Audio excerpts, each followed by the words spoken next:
Apresentamos as Bem-aventuranças do Apocalipse, um podcast do GRESG com Cristina Salgado, no qual o Apocalipse de João, um livro bíblico ainda muito mal compreendido, se revelará como fonte de sabedoria espiritual, conforto e inspiração. Vamos juntos? Queridas pessoas, muito bom dia, muito boa tarde, muito boa noite. Rogamos à espiritualidade amiga amparo, auxílio e proteção. Que as reflexões do estudo de hoje nos auxiliem na nossa caminhada, trazendo os esclarecimentos que necessitamos para fortalecer e consolidar o nosso entendimento. Que assim seja. Chegamos à quarta bem-aventurança do Apocalipse, que diz: Bem-aventurados aqueles que são chamados à ceia das bodas do Cordeiro. E disse ainda: essas são as verdadeiras palavras de Deus. Apocalipse, capítulo 19, versículo 9. O capítulo 18 trata da queda da Babilônia, que funciona como um código para um sistema de governo que atua no mundo de forma negativa e opressora. O capítulo 19 trata da celebração da vitória. O termo boda vem do latim vota e significa promessa. Hoje é o termo usado normalmente no plural para caracterizar as celebrações de casamento. Então, podemos entender que a ceia das bodas do Cordeiro significa a comemoração, que é a ceia em si, das bodas, que são as promessas, do Cordeiro, que é Jesus. Ou seja, estamos celebrando a vitória do bem contra o mal. Neste momento de transição, onde estamos a caminho de uma nova era, deduzimos que a ceia das bodas poderá ser considerada a celebração da chegada da Nova Jerusalém, que é a nova terra, como planeta regenerado, com o rebanho único de Jesus, os espíritos redimidos na crosta, os que já estão encarnados, todos aqueles que estão reencarnando e os que reencarnarão aqui após a seleção final a que se refere as profecias. Como vem se dando essa seleção? Na verdade, ao longo das épocas, muitos e muitos espíritos desencarnam e reencarnam na Terra infinitamente. Chegamos a um momento em que esse processo de desencarne já separa aquele espírito que tem condições de reencarnar aqui daquele que ainda não tem nessa nova terra em processo de regeneração. Podemos crer que esse processo é sucessivo e ininterrupto, porque ao longo de todo esse tempo temos espíritos que são credores de novas oportunidades de reencarnação em nosso planeta, enquanto outros, desde muito cedo, necessitariam experiências em orbes mais atrasados. Não devemos e não podemos considerar castigo para aqueles de nós que não reencarnaremos aqui. Devemos aceitar que não empenhamos os esforços necessários para as correções que deveríamos ter feito e não fizemos, e como a Terra está em fase de evolução, para chegar à condição de mundo de regeneração, nós, para continuarmos reencarnando aqui ou tendo esse merecimento, precisaremos estar em condição para que isso ocorra. Emmanuel, no livro Roteiro, nos diz que há mais de 20 bilhões de almas conscientes desencarnadas que cercam o domicílio terrestre, demorando-se em outras faixas de evolução. Podemos considerar que desse quantitativo há uma gama de espíritos que reencarnaram em orbes superiores, ou seja, em planetas mais elevados que o nosso, e que também passaram pela experiência de reencarnar na Terra. Isso nos faria concluir que já temos uma quantidade imensurável de espíritos já redimidos e que já poderiam pleitear uma nova oportunidade na Terra regenerada. Conforme é dito em várias profecias, 1/3 desse total de espíritos que habita hoje a crosta estará qualificado ou qualificando-se para, na seleção final, estar habilitado a permanecer no planeta. Apesar disso, temos sempre a impressão de que a humanidade está piorando. Isso não é verdade.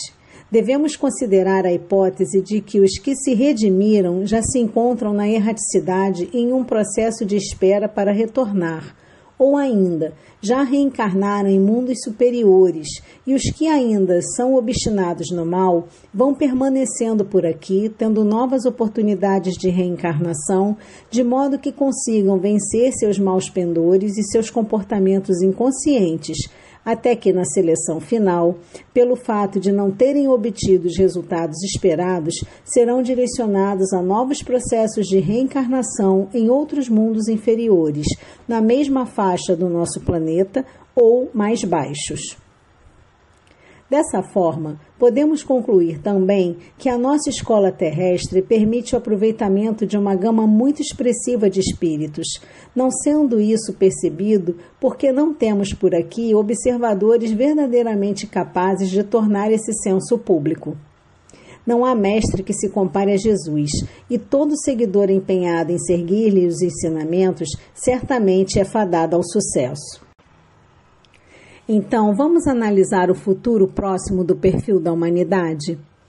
Temos espíritos que já estão voltando e os que já se encontram aqui. Para esse novo encontro espiritual, que se dará sempre através da reencarnação, teremos o selamento da nova era de progresso espiritual da humanidade. Será um verdadeiro divisor de águas na história do planeta, porque teremos a união das humanidades redimidas. O grupo que já está retornando após o seu período de aprendizado na erraticidade e o grupo que ainda está aqui, ainda vivendo seu final de ciclo de provas e expiações, mas com a consciência desperta para tudo o que o espera conforme as suas escolhas no porvir. Mesmo na transição, a humanidade consciente desse futuro próximo já está sendo regida pela lei do amor de Deus, que será conhecida e vivenciada por todos, conforme descrito no Apocalipse, no capítulo 11, versículo 15, que diz: "O reino do mundo se tornou de nosso Senhor e do seu Cristo, e ele reinará pelos séculos dos séculos." Como estamos em celebração, temos um coro de alegria vindo do céu. Uma grande multidão proclama em alegria extrema: "Aleluia! Aleluia!" Esta expressão tão comum no Antigo Testamento aparece no Novo Testamento somente nessa passagem. Aleluia significa louvem Deus e Yahvé, ou adorem Deus e Yahvé. É um termo de origem hebraica, aleluia, formado pela junção de alelu, que significa louvar, mais Iá, que significa Deus, e Yahvé. Portanto, aleluia é um elogio ao Deus.